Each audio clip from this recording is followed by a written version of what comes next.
quando foi anunciado, Crash 4 era especulado como o maior e melhor Crash Bandicoot já feito. E bem, estávamos certos, só não esperávamos que ele fosse ser também o mais difícil. Finalmente, depois de 12 anos, temos uma continuação, um novo jogo, uma nova história de Crash Bandicoot. E diferente de 2008, agora temos uma reinicialização da história, a partir do fim do terceiro jogo. E bem, criando um multiverso, ou seja, duas linhas do tempo. Os jogos do Play 2 ficam em uma e agora temos uma nova linha do tempo, a partir de It's About Time. Eu acho que todo fã do Crash, assim como eu ou alguém que quer ver mais jogos da franquia, estava com medo desse jogo dar errado e ele meio que ser esquecido de novo. E felizmente, meus amigos, não foi o caso. Bem, a crítica do jogo tem sido incrível, com as notas ficando em média em torno de 90. Na maioria dos sites já consideram até mesmo esse o melhor Crash já feito pós Naughty Dog, ou até mesmo superando os originais. Bem, eu separei aqui na minha colinha do Faustão alguns pontos que eu vi nos sites de críticas que eu gostaria de conversar com vocês. E no final eu falo a minha opinião sobre o jogo, beleza? Aí assim eu consigo debater melhor com vocês. Em resumo, a maioria dos elogios dos grandes sites foram dos gráficos e da jogabilidade. Bem, isso é verdade. O universo de Crash foi explorado no jogo na forma mais próxima de desenho animado, dando destaque às expressões e à ambientação. Outros disseram que as máscaras novas foram um plus na jogabilidade, mas respeitando a jogabilidade clássica, e isso também é verdade. Alguns power-ups dessas máscaras podem dar um certo medo de saber se estão funcionando bem ou não, e jogando você sente os controles muito bem precisos. Em questão de pontos negativos, em sua grande maioria comentam sobre problemas de renderização e taxas de frame rate que acabam caindo. E bem, isso realmente acontece, mas espero que um patch futuro ajude nessa parte e melhore o jogo que já é bom. Mas tem um ponto que isso tem quase sido unânime, tanto pela comunidade quanto pelos sites de crítica: a dificuldade extrema do jogo.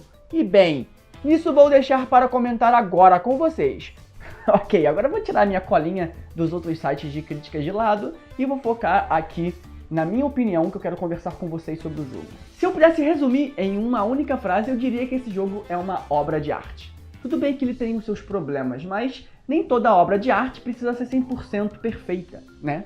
O próprio The Last of Us Part 2, que saiu recentemente, e não entrando em questão de roteiro, porque eu sei que tem gente que não gosta, mas tecnicamente, artisticamente falando, o jogo é uma obra-prima. É algo que você não vê em videogames assim frequentemente e é algo que não veremos tão cedo. A não ser que o Cyberpunk que sai mês que vem seja tão bom quanto. Mas The Last of Us, sem dúvida, é um marco para a indústria dos games. Mas voltando aqui ao assunto do Crash, ele é sim uma obra de arte. Tanto artisticamente falando, quanto focando nas questões do universo do Crash Bandicoot.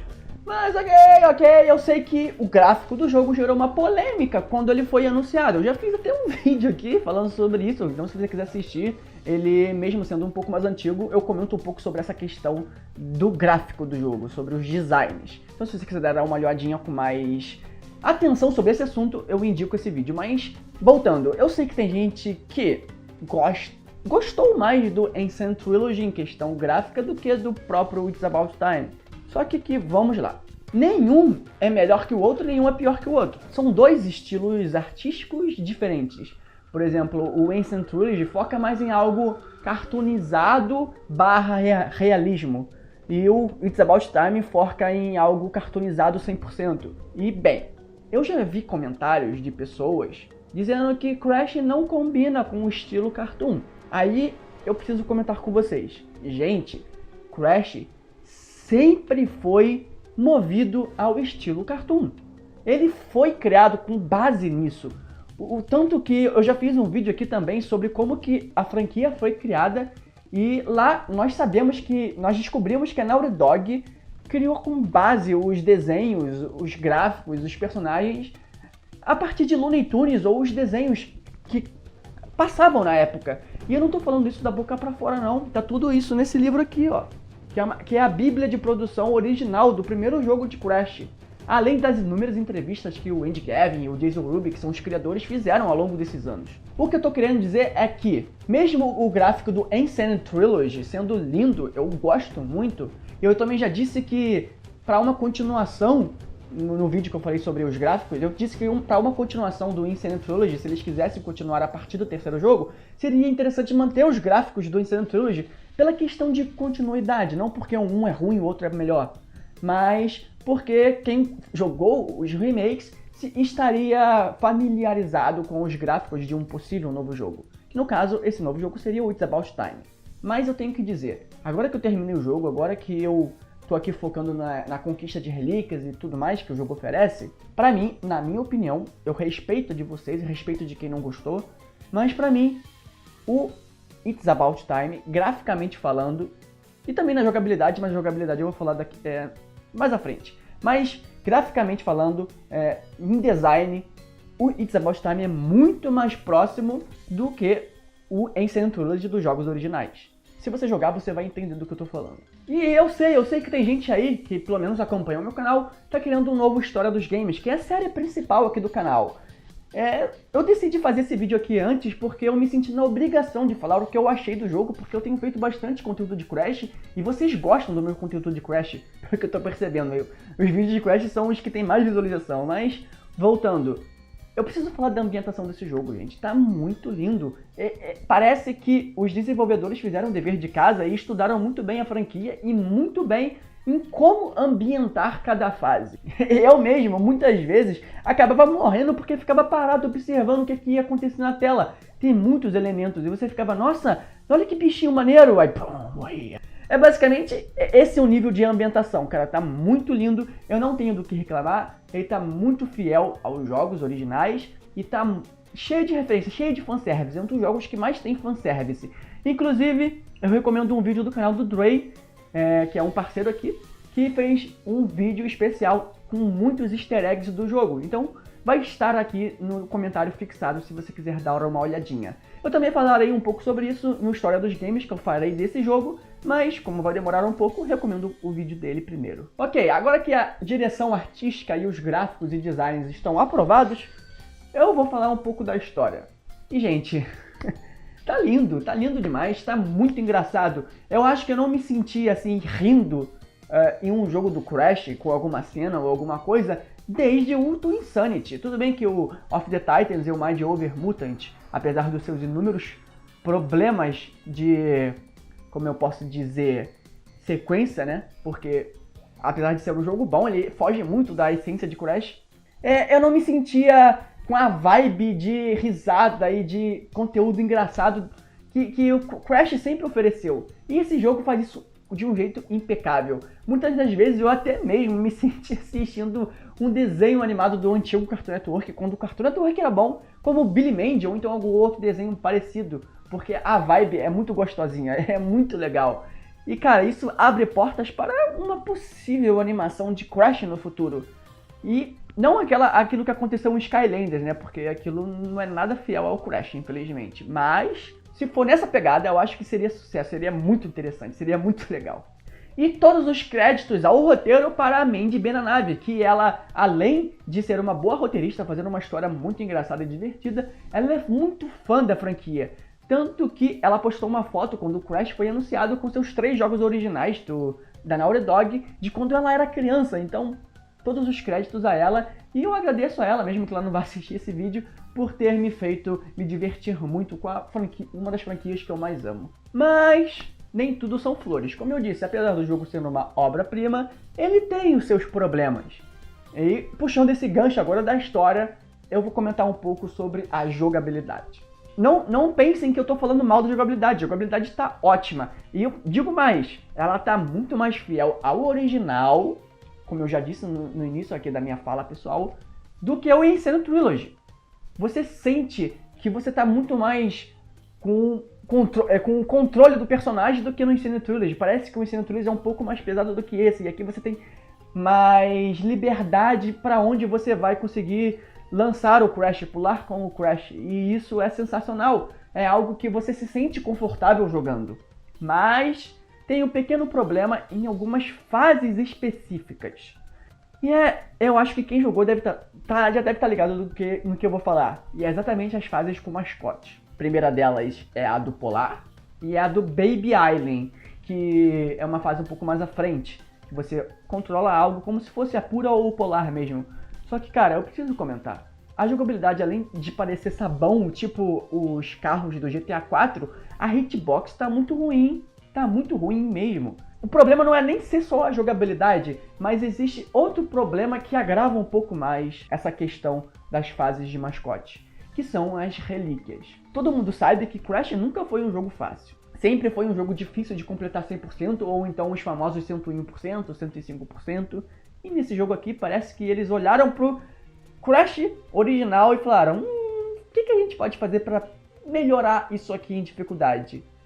Enche eles de coletáveis. E é basicamente isso que aconteceu. Cara, esse jogo é o maior de todos os Crashes que tem de joias, aquelas gemas que a gente coleta quando pega todas as caixas. Aqui tem pra pegar joias com umpas, com caixas, com joias escondidas. Tem mais de 200 para você coletar durante o jogo. E uma delas é, obviamente, a coleta de todas as caixas. Só que na fase do Polar e do Baby Alien tem esse problema. O hitbox. Se você não acertar bem no meio da sequência de fileira de caixas, você vai deixar uma para trás. E todo mundo sabe que se você perde uma caixa em uma fase do Polar, no Crash, você vai ter que se matar e voltar pro checkpoint. Aí você me pergunta, tá, e qual é o problema de você se matar e voltar pro checkpoint e tentar pegar a caixa de novo? Aí que entra o outro problema do jogo. Não seria um problema, seria mais algo que poderia ter sido mais elaborado, que são as relíquias insanamente perfeitas. Tá, o que é isso, Matheus? As relíquias insanamente perfeitas é quando você passa uma fase do Crash 4 sem morrer, pega todas as caixas, completa a sequência de umpas para ganhar as joias das umpas e... Não, você não precisa pegar a joia escondida, mas você precisa fazer isso tudo. Só que as fases do Crash 4, além de serem imensas, o que não é um ponto negativo, é um ponto bom. Só que como elas são grandes, né, tem essa parte, fica muito mais difícil de você acabar não morrendo durante o caminho. Por quê? Porque o jogo está mais difícil. E isso agrava a situação, porque você vai ter que ficar resetando a fase toda hora. E isso muitas vezes é chato. Ok, mas é aquilo que eu falei no início do vídeo. Existe uma linha tênue entre o que é frustrante e divertido e o que é frustrante e chato. Os Crashes originais eram frustrantes, mas como tinham menos coisas, as fases eram menos curtas, ficava menos tediante de você querer pegar tudo da fase e completar elas. Sem lembrar que no Crash 2 e 3 você não precisava passar dela sem morrer, não tinha essa de relíquia insanamente perfeita. O Crash 1 tinha. Mas eu acredito que a Naughty Dog percebeu que isso era difícil e deixava o jogo mais tedioso e tiraram os dois jogos seguintes, que é o 2 e o 3. E nesse jogo eles voltaram com isso, o que não é um ponto ruim. Eu gosto de dificuldade, mas isso é uma coisa particular minha. Eu gosto de jogos difíceis, como o próprio Cuphead, que muita gente leva ele como um dos jogos mais difíceis de plataforma. E Crash 4 está seguindo no mesmo caminho. Só que isso é ruim para a franquia. Por quê? Porque nem todo mundo é como eu, que gosta de sofrer nas fases. Sim, eu sofro aqui fazendo tentativa e acerto. Teve uma fase para pegar insanamente perfeita, que é o Castelo do Cortex, que é a última do jogo, que é considerada uma das mais difíceis. Eu fiquei 1 dia e meio sem parar jogando só ela. Cara, e tem gente que não tem tempo, não tem paciência e acaba desistindo do jogo. Isso não é bom. E sabe qual é o pior de tudo? É que, para você completar o jogo com 106% e você liberar a cena final que dá o gancho para uma continuação, você precisa pegar tudo. Você precisa pegar as relíquias insanamente perfeitas, o que já é difícil, e precisa pegar as relíquias de platina, que se já não bastasse as fases serem difíceis passar sem morrer, você precisa passar ela no menos tempo possível, pegar a relíquia de platina, que é a maior, sem ser a dos desenvolvedores, mas assim, do jogo mesmo, a platina é maior, que é algo que você precisa pegar sem morrer, e muito rápido. Ou seja, deixa o jogo repetitivo e chato. Bem, nos jogos originais da Naughty Dog também tinham, mas as fases, além de serem menores, esse jogo aqui resolveu colocar um novo modo de corrida de relíquia, o giro triplo, que você tecnicamente precisa acertar um combo de giros para fazer o Crash girar e correr mais rápido. Poderiam ter mantido o tradicional power-up dos sapatos, que você corria com o Crash mais rápido. Eu já vi algumas pessoas reclamando sobre as caixas escondidas no jogo, como essa aí, dentro do pneu, que te fazem na maioria das fases chegar faltando com menos uma ou duas no final.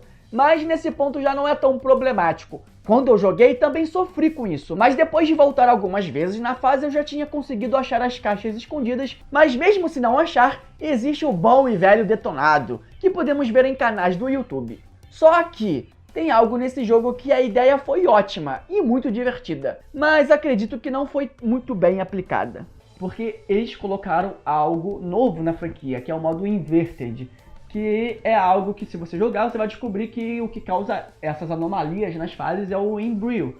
Só que o modo Inverted é divertido, você joga a fase em uma direção artística diferente. Em tese, seria para você dar uma diversificada nas fases que você está tentando pegar relíquia.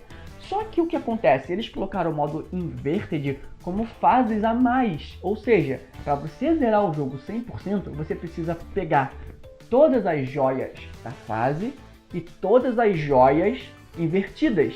Ou seja, você precisa jogar o jogo 2 vezes. Aí já é demais. Aí já complica. Porque a pessoa já está cansada de fazer relíquia insanamente perfeita. Se você põe ela para fazer as fases todas de novo, a pessoa vai cansar. Então vamos lá. A minha crítica fica estritamente a isso. Se for para falar em questão técnica, eu diria que o jogo, assim, tá de 9 de 10. Eu tiraria um ponto justamente pelas fases do Polar e do Baby Island. Mas artisticamente, graficamente, tá tudo muito lindo, tá muito perfeito. É realmente uma obra de arte aos fãs e eu me emocionei quando eu comecei a jogar, porque eu esperei tanto tempo por isso, e me emocionei no fim, porque eu não vou dar spoiler, mas o final é muito engraçado e eu morri de rir, foi muito bom. O único triste é que... Bom, eu acredito que esse jogo demorou uns 3 anos para ser feito, porque já tem vazamento dele desde 2018. Então, cara, eu acho que vai demorar um pouquinho para um jogo novo do Crash, mas, por favor, não demorem mais 12 anos. E é isso, essas foram as minhas primeiras impressões que eu queria compartilhar com vocês. Eu vou fazer uma história dos games desse jogo, contando detalhadamente a história, contando detalhadamente a gameplay, e dando um pouco mais da minha opinião sobre tudo. Então, se você gosta desse conteúdo de história dos games, quer ver outros conteúdos sem ser de Crash, se inscreve aí, é de graça. E além de vocês estarem me ajudando, você também, se você gosta do conteúdo, vai continuar se divertindo com os vídeos. E também continuar assistindo a série Crash. Eu lancei na semana passada o Crash Wrath of Cortex, que é o Crash 4 do Play 2.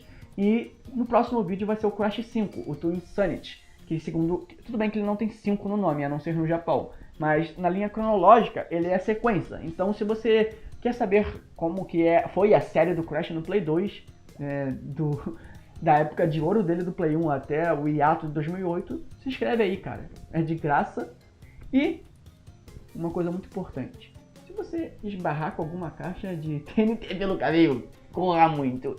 É isso, se você quiser ter um papo mais aberto comigo, comenta aí, cara. Eu prometo que eu vou te responder. E é isso. Muito obrigado por você acompanhar o canal.